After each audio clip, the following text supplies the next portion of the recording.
A igreja precisa entender que o Evangelho de Cristo não mudou.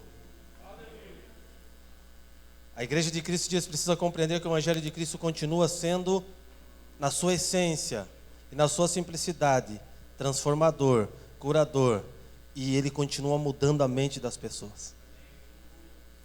O maior problema que nós temos no nosso meio hoje é que nós estamos tentando florear um evangelho que não precisa de floreio. Inventar um evangelho que não vai mudar a vida de ninguém. Fazer coisas mediante a necessidade das pessoas, que todo dia vai encontrar pessoas com uma necessidade diferente, precisa falar algo diferente. O evangelho continua sendo evangelho. E o mesmo evangelho que mudou a vida de muitos há cerca de 2000 anos atrás, continua mudando a vida de muitos nesses dias. Nós não temos que discutir acerca do evangelho. Nós temos que viver o evangelho. Nós não temos que discutir as nossas verdades acerca do evangelho, mas nós temos que permitir que a verdade do evangelho nos sucumba e coloque sobre nós a sua graça. Sucumba às nossas verdades, os nossos achismos, e derrame sobre nós uma verdade da qual nós vamos nos submeter a ela. O evangelho precisa mudar a nossa forma de pensar e precisa mudar a nossa forma de movimentação.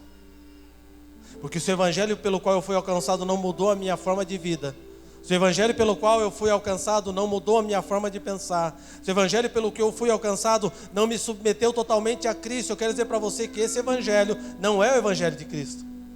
Porque o evangelho de Cristo, a boa nova de Deus, a informação acerca do reino, é uma informação que transforma a minha vida de dentro para fora. O evangelho não está preocupado em mudar a minha fisionomia, a minha forma de vestir, a entonação da minha voz, não. O evangelho está preocupado em gerar o caráter de Cristo dentro de mim, para que eu me submeta a toda a vontade de Deus a meu respeito.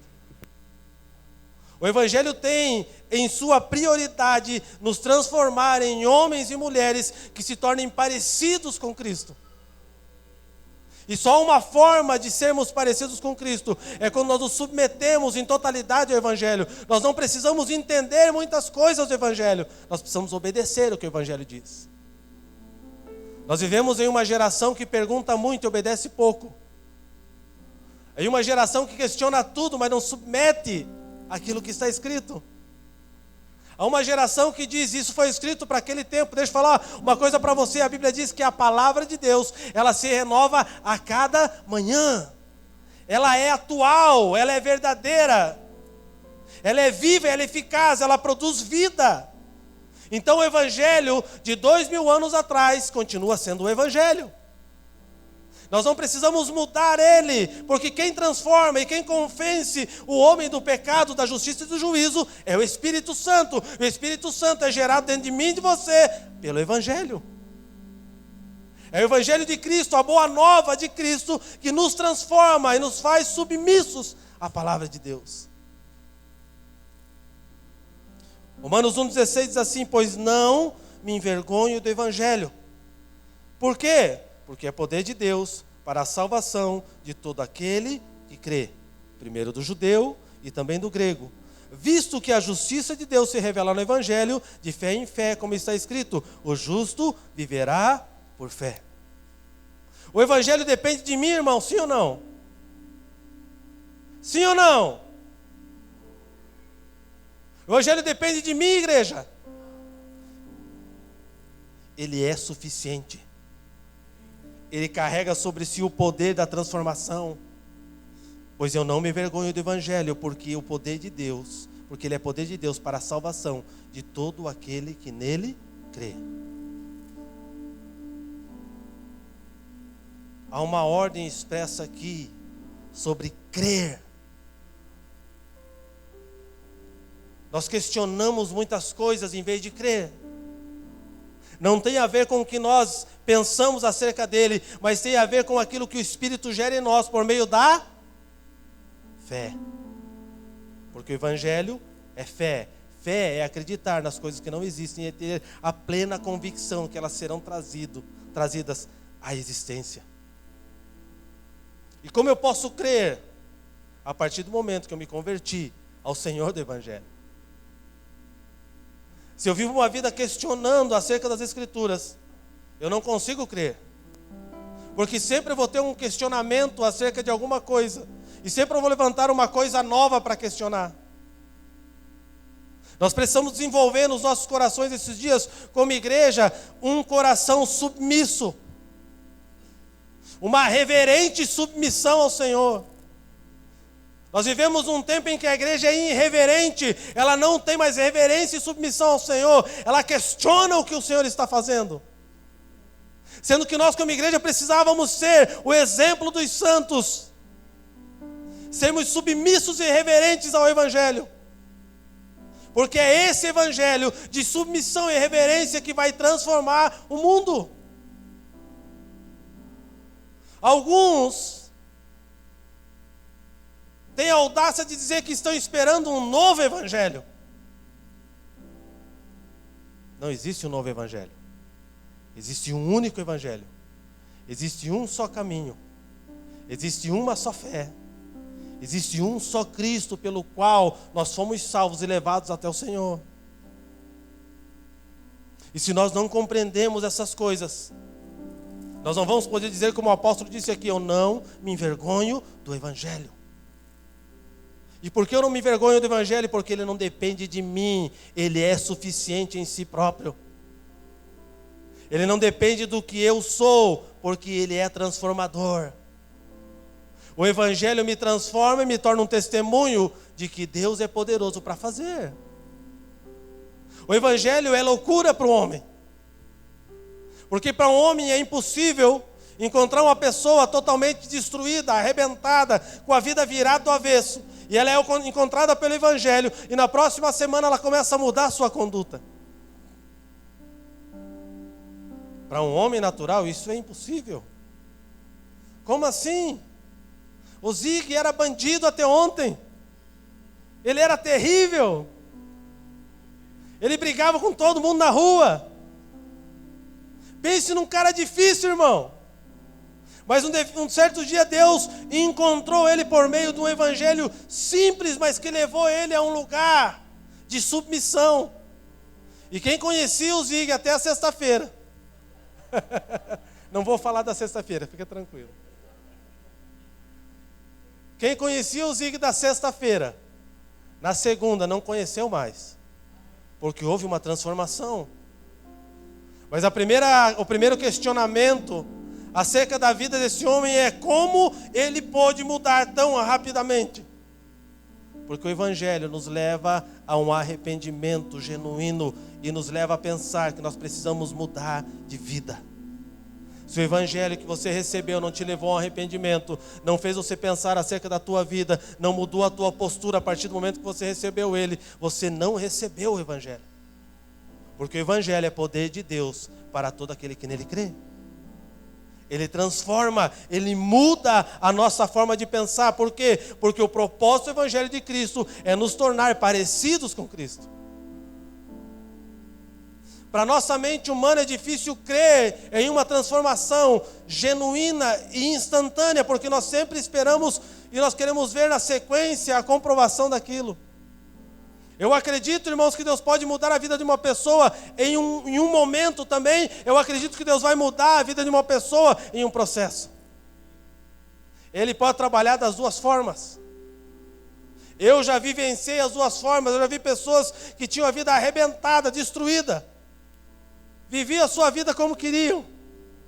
E um certo dia foram convidados a ir para a igreja. O evangelho simples, irmão. O evangelho que nós cantávamos corinho batendo palma. E que nós cantava vai abalar, quando Jesus vier vai abalar. Mas o momento que aquela pessoa senta naquele banco, naquela cadeira, o Evangelho de Cristo é liberado sobre a vida dela, ele é constrangido e ele começa a chorar e é transformado pelo Senhor. Ele não precisa ser apontado por alguém, mas ele entende que só há uma forma dele viver aquilo que ele está ouvindo, é se ele se entregar ao Evangelho. A igreja tem deixado de pregar o Evangelho porque ela tem procurado maneiras e coisas adequadas a esse tempo, a esse século, para falar acerca de Cristo. Irmão, o Evangelho é simples. ele não é simplista, mas ele é simples. Nós temos aberto mão do nosso id, do falar acerca de Cristo, porque nessa geração nós estamos preocupados o quanto temos de conhecimento e não o quanto temos de vida. A minha família foi alcançada por Jesus, por uma mulher que morava do lado da casa da minha mãe. Minha mãe, ela era professora de catequese, meu pai era ministro de missa. Eles moravam mais na arquidiocese de Palmas do que na nossa casa. E um certo dia uma mulher que era vizinha, a crente, chegou e falou para ela: você poderia fazer uma visita na nossa igreja para que você ouvisse acerca do Evangelho? Ela disse: não, eu sou católica, eu não vou para esse lugar não. Mas houve um dia em que a minha irmã morreu nos braços da minha mãe, e ela se lembrou só de uma senhora, aquela que fez um convite simples para ela.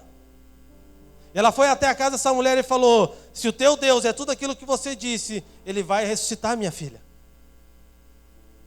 E eles saíram 4 quilômetros, né, Marcos? A pé. E chegaram com a minha irmã, morta nos braços. E o pastor não estava. Estava a pastora. E a pastora colocou as mãos sobre ela, e ela retomou a vida depois de 2 horas morta. A mulher não falou acerca da dissertação da graça. A mulher não explicou para ela os 5 passos para conhecer Jesus. A mulher não foi falar para ela sobre a teologia da libertação. Mas ela foi e falou: eu conheço um Jesus que é poder e que pode mudar a tua vida. Ela foi e disse: o Evangelho é poder da salvação para aquele que nele crê. E naquele dia houve salvação dentro da nossa família. A minha irmã que foi morta voltou ressuscitada. E meu pai, quando chegou em casa para enterrar uma filha, encontrou uma filha viva.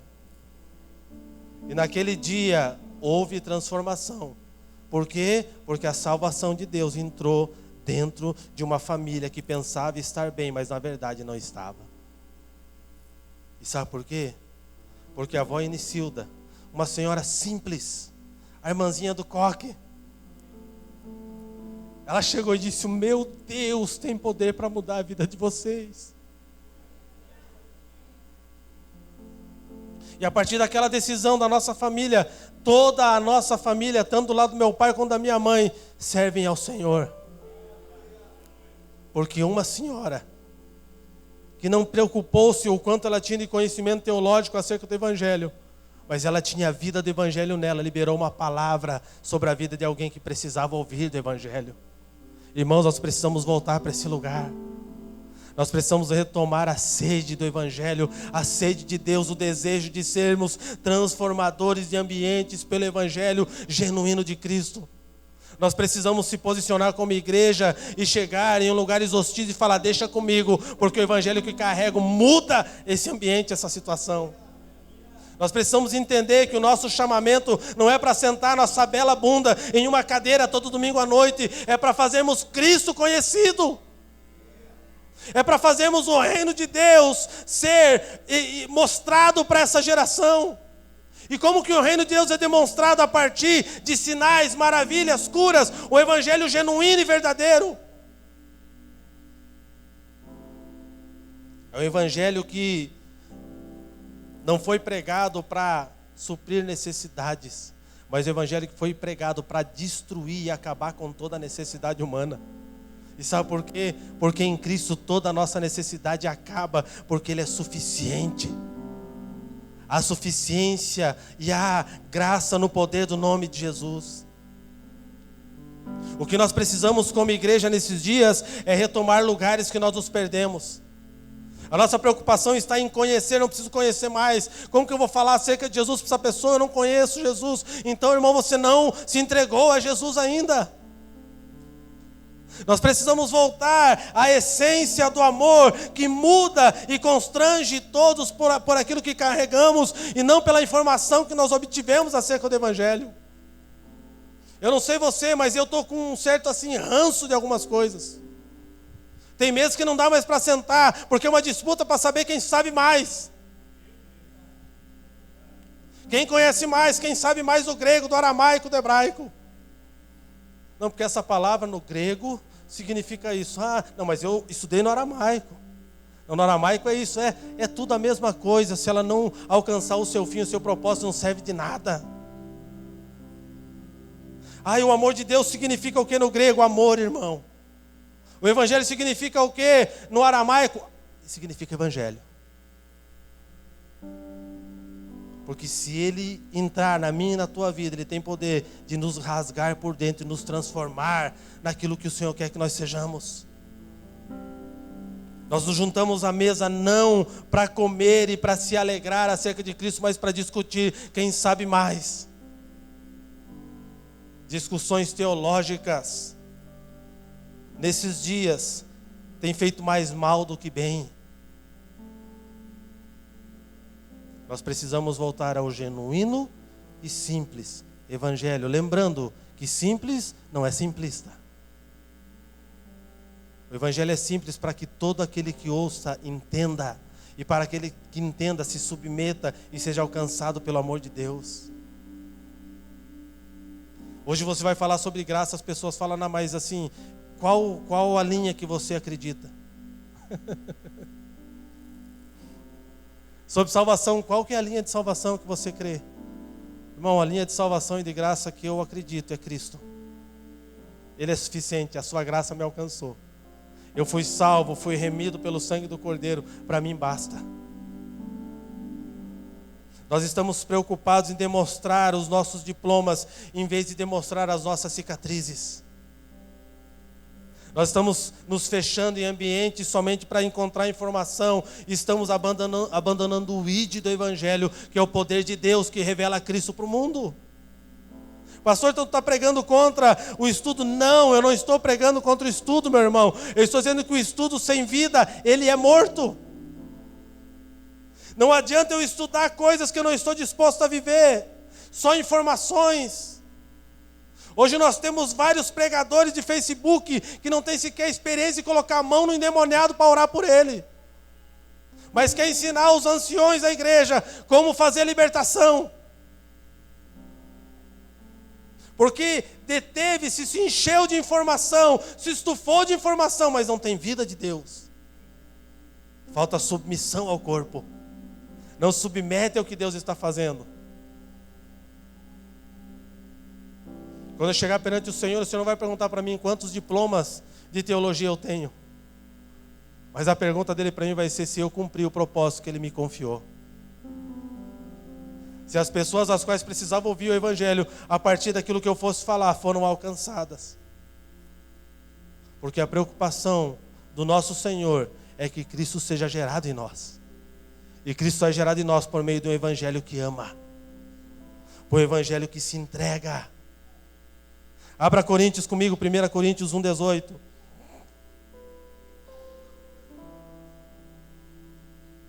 Diga aleluia, irmão. Você está aqui, irmão? Aleluia.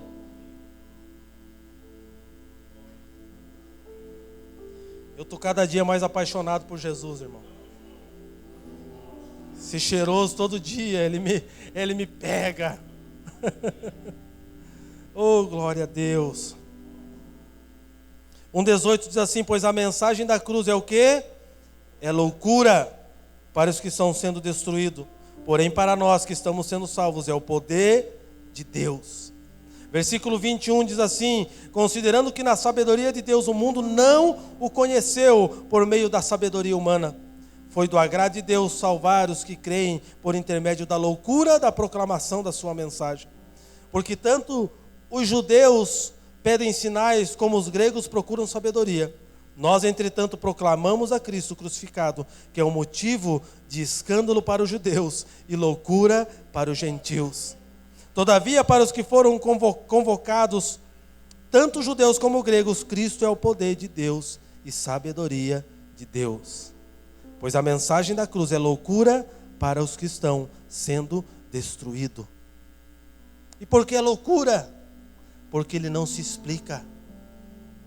Porque é loucura, porque Deus pega um assassino e diz para ele, hoje mesmo você estará no meu paraíso.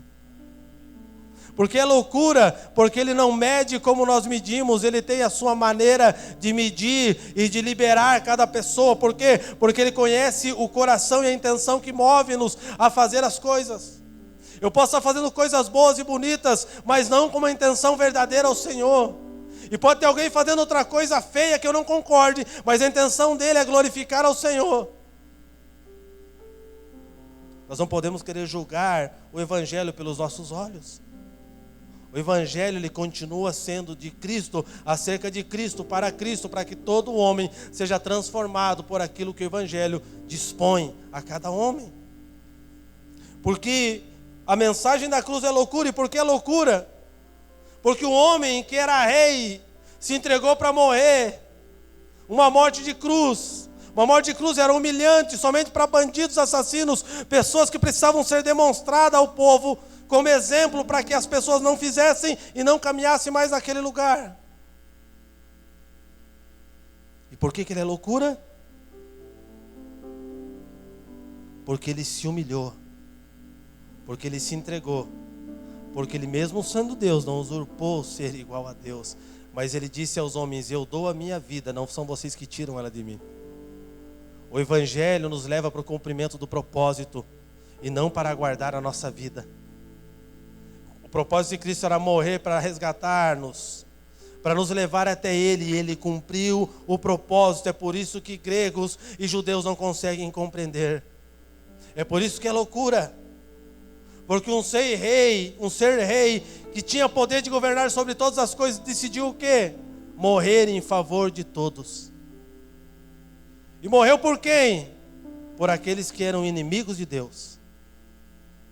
Não por aqueles que, não, se você morrer, eu estou junto. Não, eu vou morrer por todos. E todos aqueles que creem nisso que eu estou fazendo, conhecerão o Pai, através da decisão que eu tive de morrer pelo propósito que me foi dado. Nós precisamos entender e voltar para as raízes do Evangelho. Considerando que na sabedoria de Deus o mundo não o conheceu por meio de sabedoria humana, foi agrado de Deus salvar os que creem por intermédio da loucura da proclamação da sua mensagem. Se nós voltar lá no tempo em que essa proclamação era dita, no tempo em que Paulo escreve essas coisas, nós vamos ter a compreensão do que ele estava dizendo. É a mesma coisa que eu chegar para vocês hoje e falar para vocês: sabe aquele homem que está deitado ali debaixo do viaduto? É aquele cara ali, ele é o Messias. Ele veio para nos salvar de nós mesmos. Ele veio para trazer sobre nós uma mentalidade diferente. Ele veio para revelar o Pai, ele veio para mudar e constranger a nossa vida a conhecer o Pai. Você olharia para mim e fala: prende interna que está louco. Como aquele homem que não tem nada de si para dar, vai trazer algo para mim que tenho tudo? Como alguém como esse homem pode me dar alguma coisa? Ele era homem de dores, homem que não tinha onde reclinar a sua cabeça. Era um homem daqueles que muitos se envergonhavam, mas ele era o Filho de Deus, aquele que veio para ser a contracultura daquele tempo. Aquele que veio para envergonhar os sacerdotes daquela era e dizer para eles: vocês se perderam no templo e perderam o tempo. Você imaginou? Quantos olhariam para esse homem sentado? Visualiza comigo essa cena. Na beira do viaduto, com uma roupa velha. Vocês falaram: o pastor ficou maluco, vamos internar esse cara. Ele quer que a gente pare para ouvir esse cara. O que ele tem para dar, o que ele tem para dizer? É porque nós julgamos com a nossa medida. É porque nós não entendemos o Evangelho. Porque o Evangelho nos ensina que quando nós nos sentimos superior ao outro, nós devemos servir o outro. O Evangelho nos ensina a nos submeter àquele que nós pensamos que é menor do que nós. Porque a mensagem da cruz nos ensina a submissão ao corpo, uns aos outros, para que Cristo seja gerado em nós por meio de uma vida que se entrega. Era isso que Paulo estava dizendo aqui. Os judeus olham e falam: não pode ser. Irmão, não diga que eu disse que Jesus era mendigo, por favor, não foi isso que eu disse. Não, o pessoal já pega o que eu disse, distorce o que eu disse e inventa uma doutrina. Hoje está difícil, irmão. O pessoal diz o que você não disse. Eu estou usando um exemplo. Era nesse contexto em que Paulo está dizendo para os religiosos: a expectativa de vocês foi frustrada, porque ele não veio como vocês achavam que ele viria. Enquanto os judeus pediam sinais, nós precisamos ter sinal, ó, sinal. Quer mais sinal do que a presença dele ali? Os gregos queriam explicação. Não, a graça é como? Como que é a salvação? Não quero entender esse negócio, me explica como é que é. Eu preciso entender na mente. Fé não se explica, irmão, fé se vive. E no momento que se decide viver por fé, ela se auto-explica dentro de nós. E nós temos a consciência clara do que é fé. Você vai se pegar tentando explicar a fé, você não vai conseguir. Mas quando você se submeter ao Senhor por meio da fé, você vai entender o que é fé. E você vai entender o que é esperança por meio da fé. O que Paulo estava dizendo aqui, que a pregação do Evangelho, ela não está presa à liturgia do tempo. Ela não está presa àquilo que os homens tentam submetê-la. Mas a pregação do Evangelho, ela está presa somente ao propósito único, que é de apresentar Cristo às pessoas, para que elas sejam transformadas. A salvação vem por meio de ouvir e ouvir a palavra de Deus. E a partir que eu ouço a palavra de Deus, eu sou alcançado por ela, constrangido a viver uma vida diferente. E qual é a comprovação de que eu fui alcançado pelo Evangelho? É que após o dia que eu ouvi o Evangelho, que esse Evangelho entrou dentro de mim, que Jesus faz morar dentro de mim, é impossível eu viver como eu vivia antes. As minhas decisões não passam mais como eram. As minhas decisões passam primeiro pelo crivo de Cristo. E após o Cristo ser gerado em mim, eu começo um novo processo, porque a palavra diz que no momento que eu entrego a minha vida para Cristo, eu tenho um novo nascimento. E se eu sou um nascido novo, eu preciso aprender como caminhar nesse novo tempo. A salvação me alcança, eu sou transformado, eu nasço de novo, então as coisas que eu fazia eu não posso mais fazer. Eu preciso reaprender a viver a vida. E o único que vai me ensinar a viver essa vida nova é o Espírito de Deus, que por meio de Cristo foi derramado em nós. Então eu preciso me submeter a esse Evangelho, eu preciso me submeter a esse Espírito, e Ele vai me ensinar todas as coisas. Se o Evangelho não mudou a minha forma de pensar, se o Evangelho não mudou a minha forma de fazer negócios, se o Evangelho não mudou a minha forma de tratar a minha esposa, se o Evangelho não mudou a forma de eu educar os meus filhos, se o Evangelho não mudou a minha forma de falar, se o Evangelho não mudou a minha forma de pensar, eu não fui alcançado pelo Evangelho. Eu achei legal a pregação, mas eu não fui tomado pelo Senhor, porque quando eu sou alcançado pelo Senhor, a minha vida muda. Não tem como. É por isso que é a loucura da pregação. Ela vem e confunde tudo que para você era certeza. Você ouve o Evangelho, até aquele momento você tinha certeza de muita coisa, mas a partir daquele momento você se torna uma pessoa com incertezas acerca de coisas. Por quê? Porque você está entrando em um novo caminho, em uma nova vida. Você precisa reaprender a caminhar. O Evangelho nos ensina a caminhar da forma que Cristo quer que caminhemos. Mas o Evangelho só é gerado por meio de submissão, por meio de obediência. Quem quiser vir após mim. Qual que é a ordem? Negue-se a si. A segunda ordem. E a terceira ordem. É um pedido ou é uma ordem? É uma ordem da parte de Deus. Quem quiser vir após mim, negue-se a si mesmo, tome a sua cruz e siga-me. E sabe por que Jesus faz questão de deixar claro isso para nós? Porque aquele que não negar a si mesmo todo dia não é digno de estar com Cristo. E porque não é digno, porque nós vamos querer estar em Cristo por meio da nossa força. E não é pela nossa força, é por Ele que somos alcançados. É pelo seu favor e pela sua graça. Não é pelo que fazemos, mas é pelo que deixamos de fazer. É por isso que é a loucura da pregação, irmão. Não é meritocracia, é morte. Aí eu vou fazer mais que o Marcos para Deus me amar mais.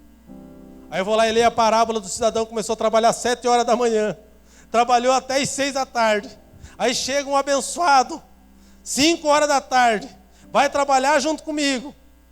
Chega às 6 horas da tarde, eu estou na fila para receber o pagamento. Chega o bonitão lá e o patrão dá o mesmo dinheiro para ele. Eu falo, pá. Que palhaçada é essa? Como assim? Eu trabalhei o dia todo. Esse cidadão chegou às 5, trabalhou até às 6 e vai ganhar o mesmo que eu? Reino de Deus não é meritocracia. É um Senhor que governa sobre todas as coisas e dá a cada um segundo propôs o seu coração. Jesus não te ama pelo quanto você trabalha, irmão. Ele te ama pelo quanto você se entrega para que Ele trabalhe em você. E quando esse Senhor é questionado, Ele diz assim, por acaso o plantio não é meu, a obra não é minha, eu não posso pagar para cada um segundo o que eu quero? Você, quando veio trabalhar, disse quanto você queria e disse as horas que ia trabalhar. Esse, porém, começou e não perguntou o preço, mas se envolveu na obra. Se você trabalha para Deus por pagamento, você vai receber o pagamento, porque Deus não deve nada a ninguém. Mas se você se envolve na obra de Deus por amor, Deus vai fazer superabundar na tua vida, e você vai colher onde não plantou, você vai ter aquilo que não fez, porque Ele vai fazer em você. Se eu não entender essas coisas, sempre eu vou estar cobrando Deus, porque eu estou trabalhando para Ele. Eu preciso desenvolver um coração de entrega. Eu preciso desenvolver um coração que dá e não um coração que está disposto somente a receber. Eu preciso permitir que a nova criatura seja gerada em mim, porque somente quando a nova criatura é gerada em mim, a mente de pedinte é arrancada. Não tem como alguém entender a loucura da pregação sem ser um louco.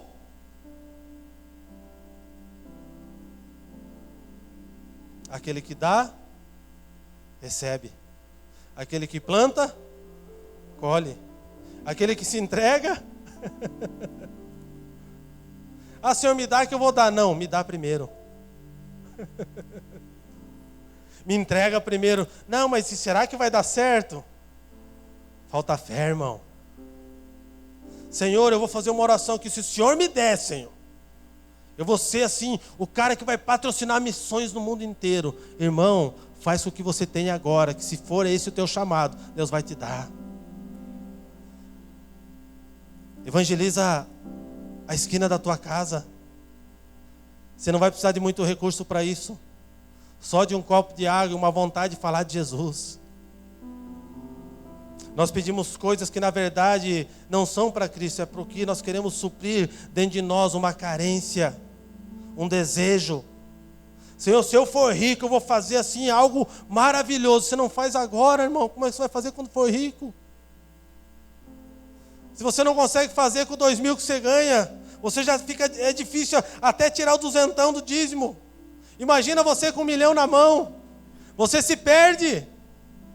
Porque aquele que não é fiel no pouco, não vai ser fiel no muito. Nós fazemos pedidos a Deus e pensamos que Deus não conhece a intenção do nosso coração. Senhor, me ajuda a ganhar na Mega Sena da virada, Senhor. Me dá os números, eu vou ficar agora aqui, concentrado. Vai vir, vem 2 números, aleluia. Falta 4. Porque, ó Deus, quando eu pegar esse dinheiro, meu Deus, o Senhor vai ver só o que eu vou fazer. Mas lá no fundo, na intenção do coração, o cara está pensando no carro novo, na casa nova, na viagem de cruzeiro que ele vai fazer.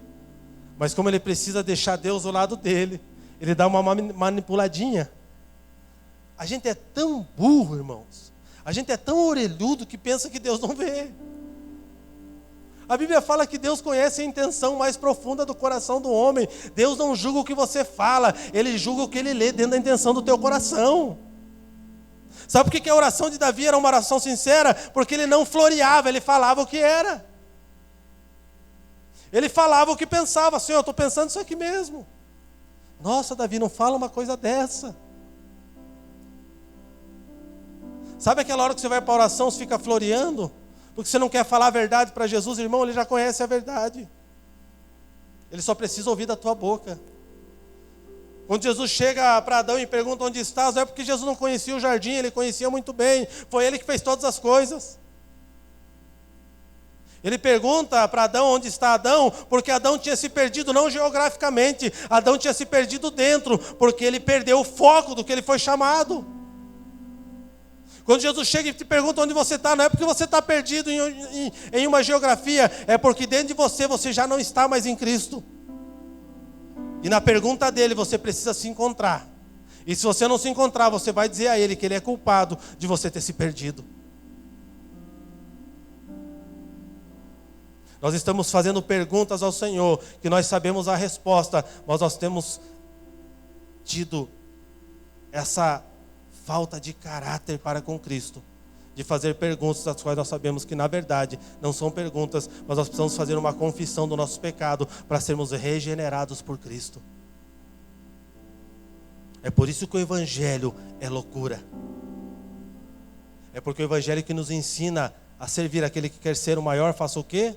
Faça um monte de curso, vira o coaching do momento, aparece em todas as redes sociais, arruma 50 mil seguidores. Aí você vai ser o cara, Daniel. Aquele que quer ser o maior, seja aquele que sirva a todos. O que Jesus faz no dia da ceia? Ele chega, senta na mesa, fala o seguinte: aqui eu sou Jesus, eu sou o cara. Vocês viram que eu apavorei, fiz um monte de milagre por aí. Então assim, eu vou sentar, estou cansado, a caminhada foi longa. Por favor, alguém lava meu pé. Me serve um vinho gelado, porque está quente, preciso de um vinho gelado para refrescar. Me dá um pão fresco para comer, porque, gente, falei um monte de coisa, orei para um monte de gente, estou cansado, serve eu aí. Mas chega todos os discípulos. Porque assim, irmão, quando você anda com um cara que é o cara, você se sente mais que o cara. Você chega para alguém e fala bem assim: Denise, sabe quem que eu ando? Não, então vou te falar. Fulano, eu sou, eu e ele, a gente fala todo dia no WhatsApp. Que agora não é mais telefone, é WhatsApp, né? Mas Jesus chega, vê todos os discípulos sentarem, se espalham todo lá, cansado, com os dedão tudo cheio de pó. Jesus vai lá, tira as suas vestes. Cara, isso mexe muito comigo. Ele enrola uma toalha sobre ele. Ele prepara uma bacia e ele se abaixa. Ele começa a lavar os pés dos seus discípulos, ensinando para eles o princípio do reino de Deus. E quando ele chega no cara mais difícil de todos, fala: não, no meu não. Se tu não deixar, isso não tem parte comigo. Não, então lava tudo, até o corpo agora. A gente sempre tem um Pedro dentro de nós, irmão, que sempre a gente quer ser mais santo que Jesus. Não, Jesus, para mim não, Jesus, não preciso. Então se não tem parte comigo, então me dá tudo que eu quero, aleluia. Jesus ensina por meio de vida. O Evangelho é vida. O Evangelho não é somente informação.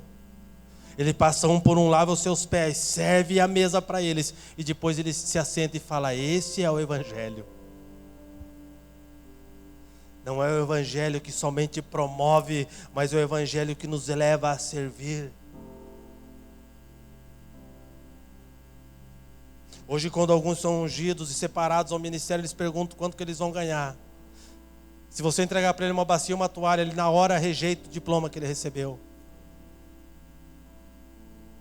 Porque nós estamos preocupados com a promoção, nós não estamos preocupados em promover o Evangelho.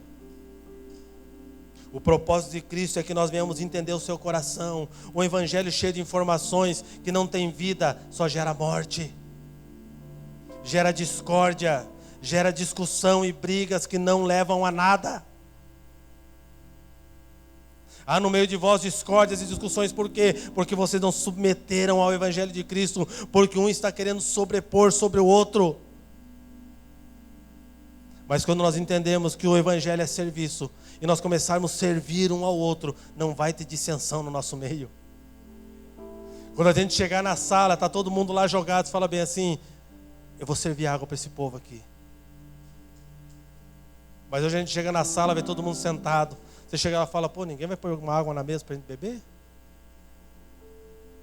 Irmão, Deus deu a oportunidade de você chegar por último para servir todo mundo que já está sentado. Aproveita a oportunidade. Esse evangelho precisa ser gerado dentro de nós, porque senão nós não vamos conseguir viver a natureza de Cristo, que é um corpo ajustado, que é um corpo que se movimenta de uma única forma, que é um corpo unânime acerca daquilo que está falando. Se nós não compreendemos o evangelho de Cristo, nós não vamos conseguir desenvolver a mentalidade de corpo de Cristo, porque sempre nós estamos preocupados em servir a nós mesmos e não ao outro. As nossas orações falam das nossas necessidades e não dos desejos de Deus para nos transformar. As nossas orações falam acerca das nossas preocupações, mas não elevam o Cristo para que sejamos transformados por Ele. E aí fica difícil entender o corpo, fica difícil compreender como ser corpo, como ser daquela forma, como todo mundo ser unânime. Não tem como, irmão, não tem. Na carne não tem. É por isso que não é por meio do que você faz, é por meio do que Ele já fez, é por meio do seu Espírito. E só tem unanimidade no Espírito aqueles que se sujeitam ao Espírito. O que Deus quer fazer nesses dias é trazer à sua igreja a consciência de corpo. Não de disputas, não de brigas, não de dissensões, mas de um corpo que se move, porque o cabeça é Cristo. Onde Cristo não está, alguém está como cabeça. Alguém está preocupado em gerar para si o seu império. Alguém está preocupado em construir alguma coisa e manipular por meio da palavra os incautos. Mas aqueles que conhecem a Cristo, irmão, são livres. Eles são resgatados pelo Senhor. Eles não são os questionadores, mas são aqueles que se dispõem a servir. E o serviço dele constrange aqueles que estão construindo os seus impérios. Quanto mais eu leio os evangelhos, eu fico mais apaixonado por Jesus. Jesus chega lá, sentadinho, de boa, escrevendo na terra, tranquilo. Aí chega a igreja toda braba. A igreja chega toda revoltada. Porque a irmã aqui, ó, pegamos ela em adultério. Nós vamos matar ela agora, apedrejar, e nós não vamos ter problema com isso, porque a lei diz isso. Eram os irmãos, querido, que estavam querendo matar a mulher. Vamos matar, Jesus ali de boa, tranquilo. Eu imagino Jesus pensando: o único que tem poder para fazer isso sou eu, e não vou fazer.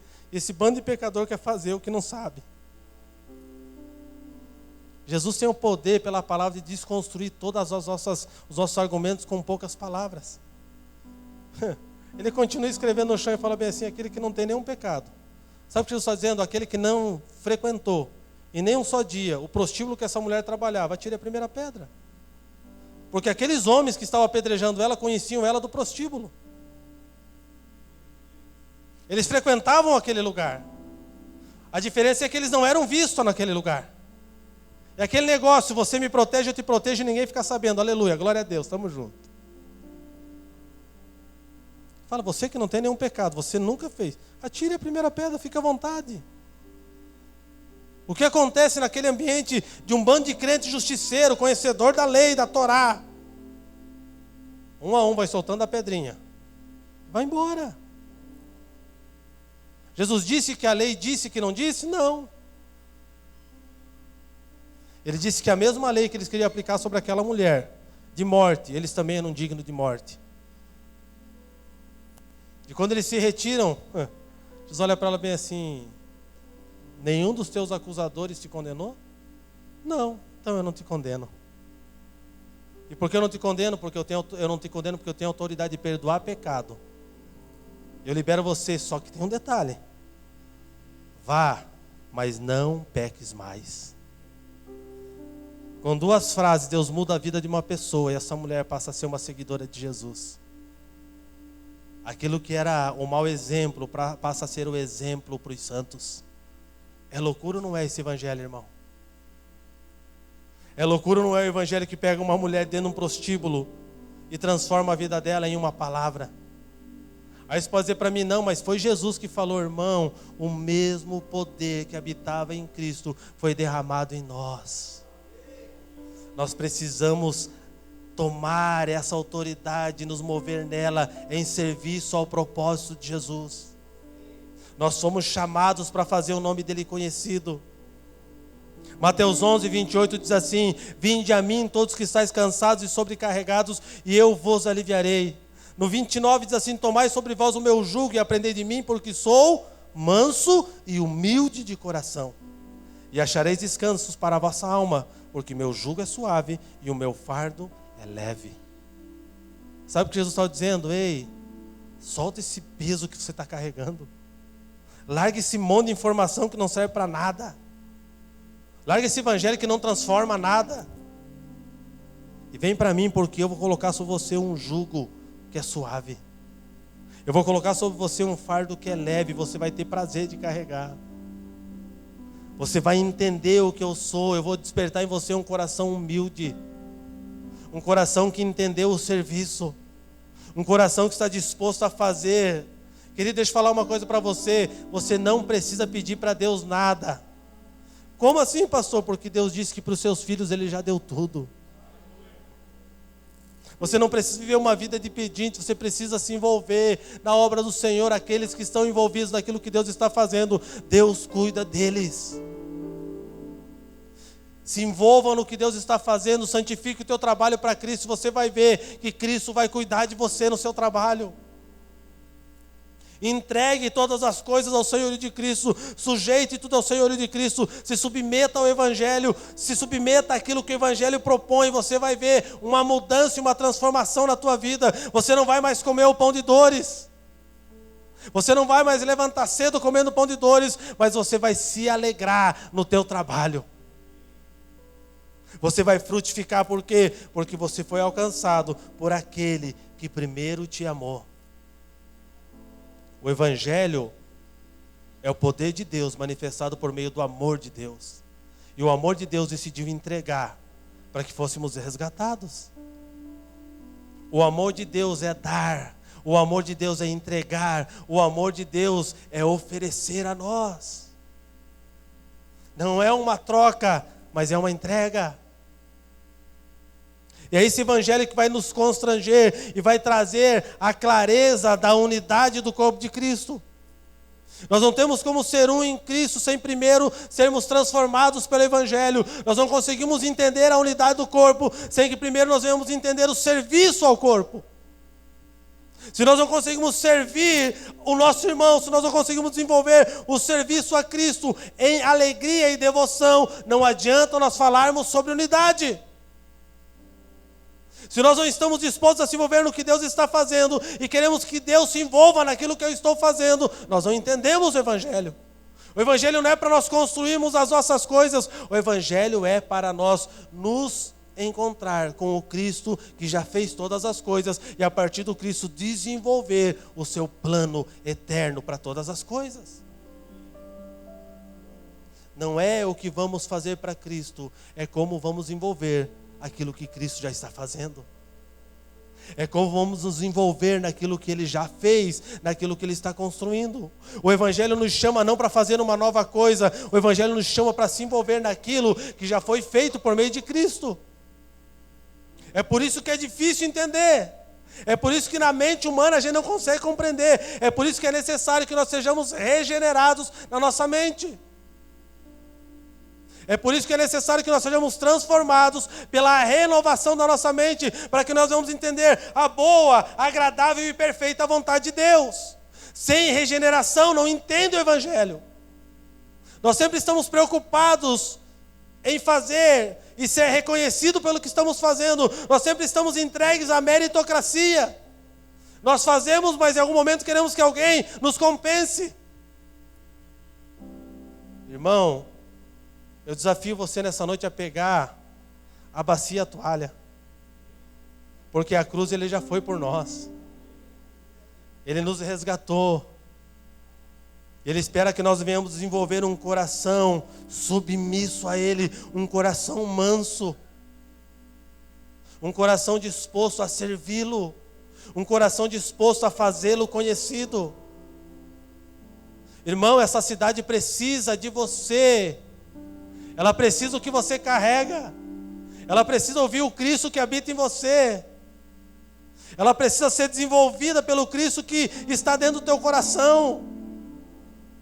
Você não pode mais viver como agente secreto do reino, irmão.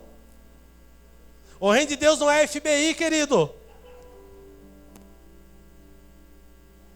O reino de Deus apresenta os filhos. Ele apresenta, ele manifesta no ambiente hostil. Ele fala, meu filho está ali, ó. Vai lá e resolve. O ambiente difícil, o que ele faz? Vem cá, meu filho, é com você, resolve lá.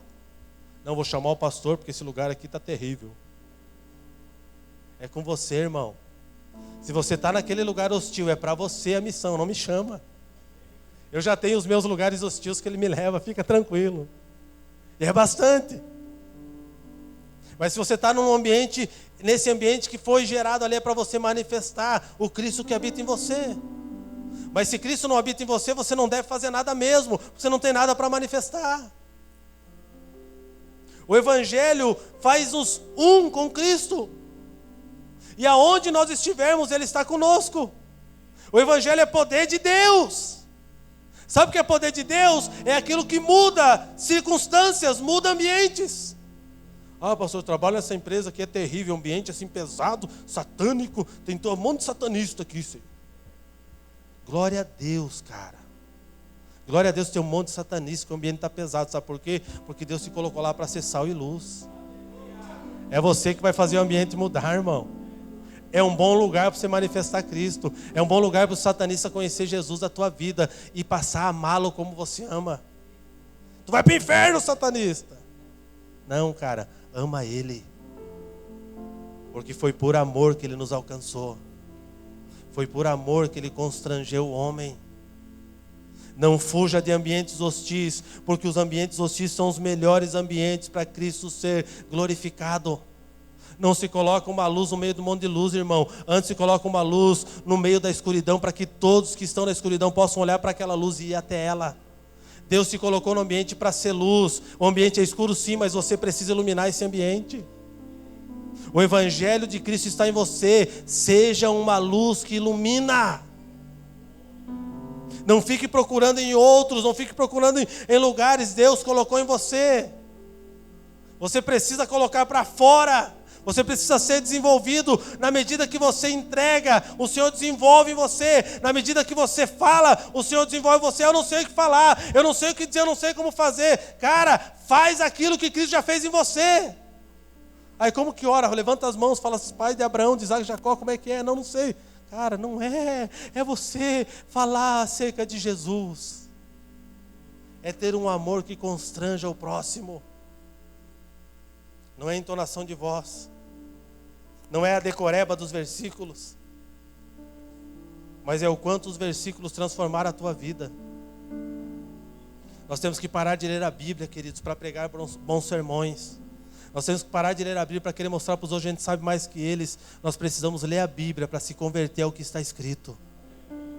Nós precisamos ler a Bíblia e olhar para dentro de nós o quanto nós estamos adequados ao que estamos lendo. Pois se o que estamos lendo não é verdade em nós, nós precisamos ler até que essa verdade seja verdade dentro de nós.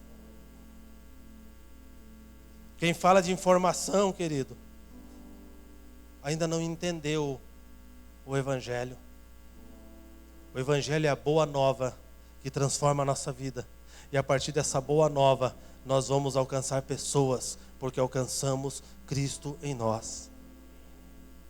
E Cristo em nós, o que Ele é? É o quê? E o que nós devemos fazer com essa esperança? É manifestar Cristo através das nossas vidas. Nós temos orado, buscado, clamado pela unidade da igreja, mas nós não conseguimos caminhar nos preceitos iniciais do Evangelho. Nós não conseguimos servir o nosso irmão, nós não conseguimos amar incondicionalmente, nós não conseguimos nos relacionar com o corpo sem criticá-lo. Mas nós queremos unidade. E sabe o que é pior, igreja? É que a gente pensa que oração é mágica. Vamos orar por unidade agora, todo mundo levanta a mão. Mas no estacionamento estão brigando por causa do carro. Estão xingando o diácono. Ô miserável, manda tirar esse carro daqui que eu quero ir embora. Estou atrasado. Mas está levantando a mão, orando por unidade. Oração não é mágica, irmão. Você só pode orar aquilo que está disposto a viver. Oração é submissão àquilo que está escrito. Se eu oro por unidade, eu preciso começar dentro de mim a ter unidade com os meus irmãos. Eu preciso aprender a amar a diferença que há no corpo. Hoje eu entrei, o William nem sorriu para mim. Deve estar brabo, deve ter dormido hoje pouco, está ruim, está carrancudo. Eu vou lá, vou sorrir para o William e falar, cara, eu amo você em Cristo. Tá bom. Eu continuo amando. Você vai ter que me amar, irmão. Você não se livra mais de mim, não. Não meça as pessoas pela tua régua de medir, porque a tua régua de medir, ela mente, ela é falsa e enganosa. Viva o Cristo, porque só a partir desse Cristo nós vamos conseguir entender a unidade do corpo. Só a partir desse Cristo nós vamos entender o que a igreja começou no primeiro século a fazer. Nós vamos entender a unanimidade que eles tinham. Eles eram unânimes o que? Na doutrina dos apóstolos, no partir do pão, na comunhão e nas orações. E por quê? Porque eles eram submissos uns aos outros em amor. Eles submetiam ao ensino da palavra. E eles viviam essa palavra a ponto de constranger as pessoas lá fora a quererem viver o que eles estavam vivendo. Essa é a igreja que precisa voltar. Nós precisamos voltar a amar a Deus acima de todas as coisas. Nós precisamos voltar a amar a Deus acima de tudo. Acima do nosso salário, acima dos nossos bens, acima da nossa família, acima dos nossos filhos. Nós precisamos voltar a amar a Deus acima de todas as coisas. Porque se nós amar a Deus acima de todas as coisas, nós vamos entender o Evangelho de Cristo. Nós vamos entender o coração sacrificial de Cristo. Nós vamos entender o porquê que Ele se entregou, o porquê que Ele deu a sua vida. E nós vamos entender que esse é só o começo daquilo que Ele tem preparado para nós. O problema é que muitos só param na salvação.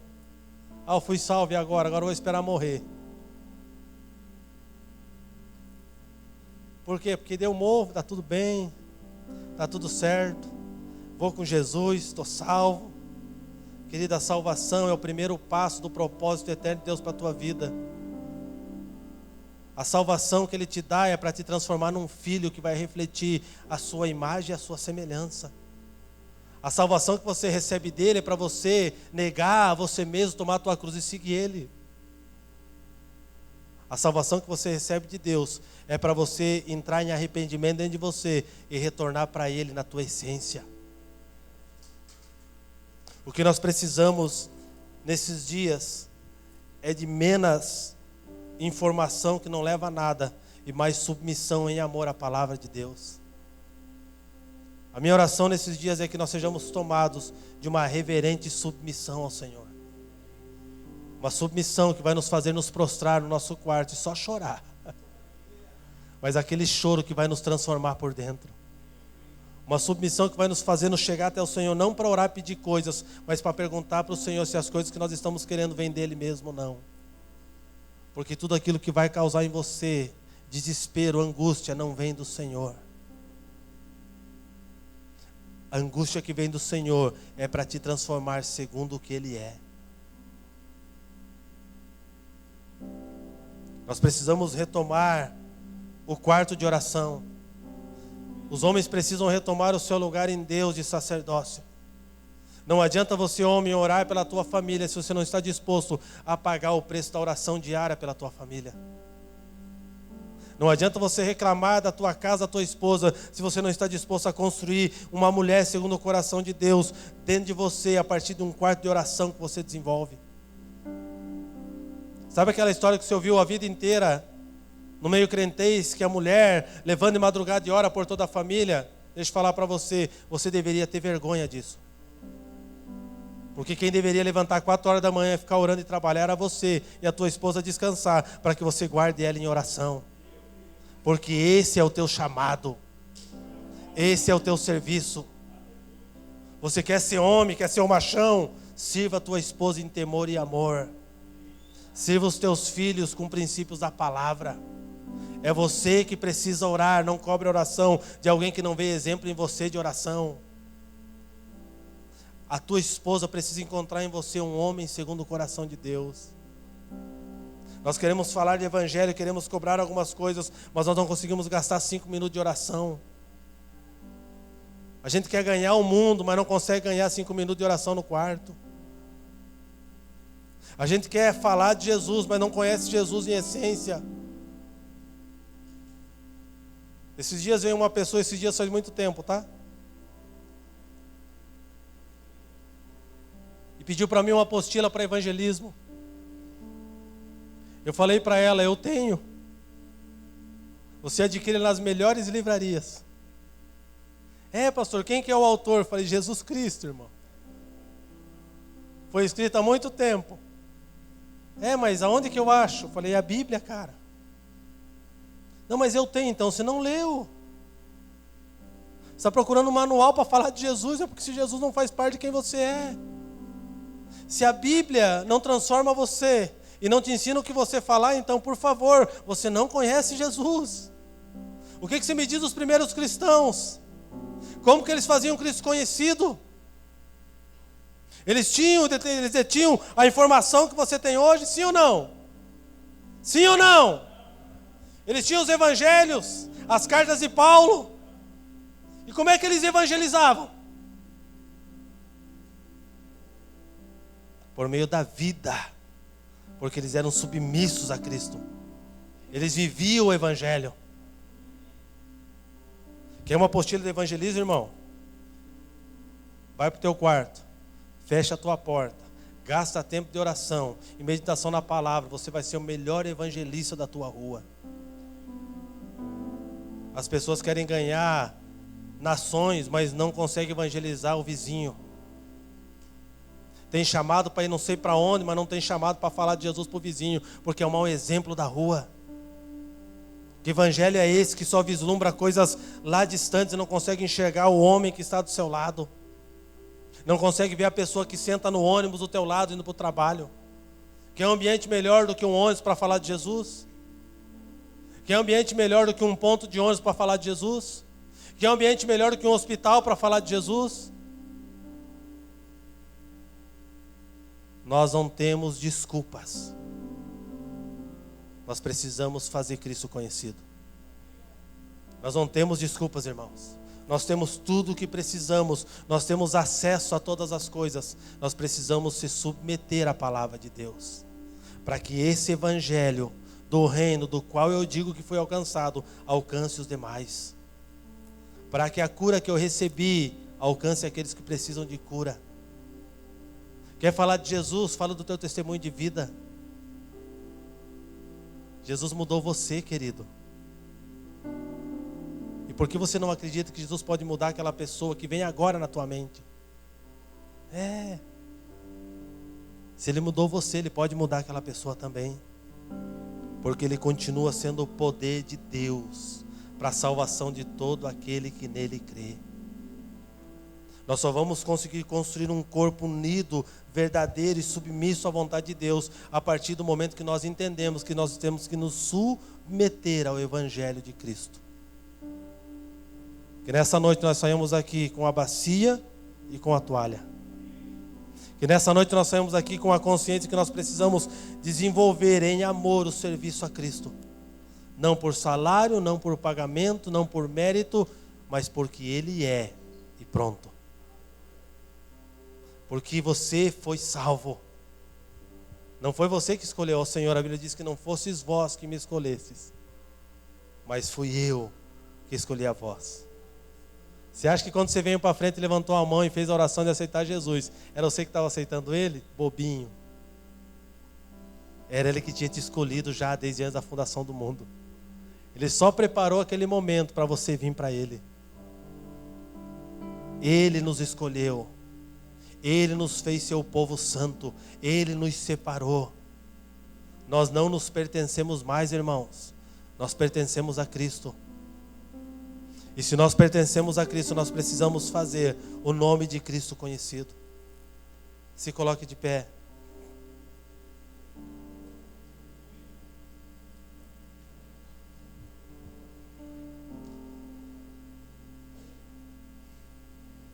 Glorifique ao Senhor, querido.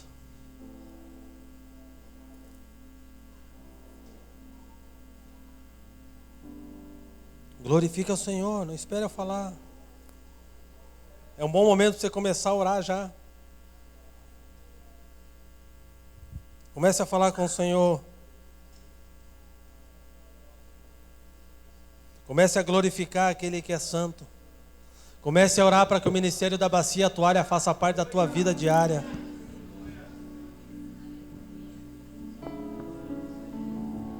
Pare de pedir, comece a entregar. Comece a dar, comece a ser um doador. Comece a dar a Ele, olhe para dentro de você e veja o quanto você tem entregado.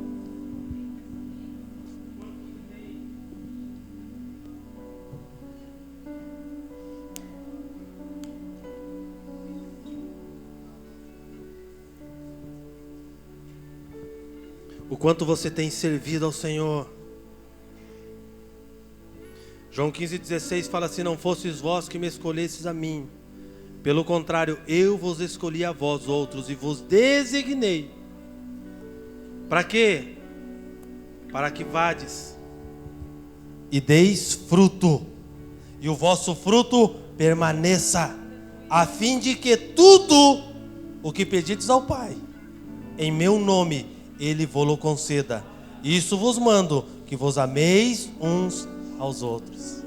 Não é pedir o que você quer, tem um padrão, meu irmão. Não é chegar para Deus e falar, você tem que me dar. Se você precisa entrar no padrão de Deus. Você não governa Deus, é Deus que te governa, porque não foi você que escolheu Ele, mas foi Ele que te escolheu, e te escolheu com um único propósito. Ele designou você para dar fruto. Qual fruto? O fruto dele, e esse fruto precisa permanecer. Então não é você gerar pessoas e jogar o mundo, é você gerar pessoas e cuidar e desenvolver Cristo nelas. Nós não somos pessoas irresponsáveis que colocam filhos no mundo e somem. Nós precisamos gerar essas pessoas em Cristo. Nós precisamos cuidar do fruto que foi gerado para que ele permaneça. Essa é nossa responsabilidade, a fim de que tudo quanto pedirdes, você receba. Mas primeiro, sirva. Primeiro, frutifique. Primeiro, entenda que foi Ele que nos escolheu. Não peça sem que você primeiro entre no padrão de Deus. Não peça sem que primeiro você ame ao outro. Pai, nós damos todo louvor e glória ao Teu nome, Senhor. A nossa oração nessa noite é que sejamos transformados. A nossa oração nessa noite é que os nossos corações venham ser submissos ao Evangelho. Venhamos ser submissos a Ti. A nossa oração, Senhor, é que essa igreja entenda o serviço aos santos, é que esta casa tome o ministério da bacia e da toalha, que eles sirvam essa cidade, que eles não trabalhem por meritocracia, mas eles se envolvam no que o Senhor está fazendo, para que nós possamos Te fazer conhecido, para que os ambientes hostis que são nos revelados, nós possamos fazer o Teu nome conhecido, que nós possamos frutificar, que o nosso fruto permaneça, para que os céus sejam abertos e nós possamos pedir a Ti e possamos receber, Pai, segundo a Tua medida, segundo a Tua vontade, segundo o que o Senhor propôs no Seu coração para nós. A minha oração é que o Senhor derrame sobre nós uma submissão plena, Pai, uma reverente submissão. A minha oração, Pai, é que o Senhor incomode cada homem aqui nesse ambiente, para que vá para o quarto de oração, Senhor. Que saia da frente da televisão, que saia da mesmice da vida, que saia da pornografia da internet e vá para o quarto para ser transformado segundo o homem, segundo o Teu coração, Senhor. Levanta famílias sacerdotais, levanta homens comprometidos, homens que vão alinhar a sua casa, que vão educar os seus filhos, que vão te fazer conhecido, que os seus filhos olharão para ele e te verão, Pai. Homens que guardam a sua parte, Senhor, preciosa, que guardam a sua parte, Senhor, mais sensível, que guardam a sua esposa, Senhor. Levanta homens de guerra, homens de oração. Levanta homens que se submetam à tua vontade. Levanta homens que vão fazer a diferença, Senhor. Levanta homens, Pai, que vão desenvolver na sua casa mulheres fervorosas da tua presença, uma família fervorosa, famílias, Pai, sacerdotais, homens e mulheres que vão fazer o teu nome conhecido. Levanta no nosso meio, Pai, famílias, Pai, dispostas a fazer no ambiente da sua casa um lugar de adoração, levantar um altar santo ao teu nome, levantar um lugar aonde pessoas serão atraídas para ouvir acerca da tua palavra. Ah, Senhor, nós queremos ser essa igreja. Nós queremos em submissão sermos transformados pelo Senhor. Nós não oramos e pedimos isso por promoção, mas nós oramos e pedimos isso para que sejamos parecidos contigo, Senhor. Para que possamos fazer o teu nome conhecido, para que possamos sim, a partir disso, lutar, Senhor, para que sejamos uma igreja unida por um único propósito, o teu propósito, Senhor. Gera em nós um coração disposto, um coração de entrega, um coração submisso, um coração que entende o Evangelho, um coração que serve e um coração que ama. Que nós possamos, Senhor querido, ter uma reverente submissão. Não uma submissão mentirosa, enganosa, falsa, mas ela seja reverente. Que nós possamos nos prostrar aos teus pés. Que nós possamos levantar mãos santas ao teu nome. Choracastacarabassória. Bendito seja o teu nome, Senhor. Bendito seja o teu nome, Senhor. Bendito seja o teu nome, Senhor.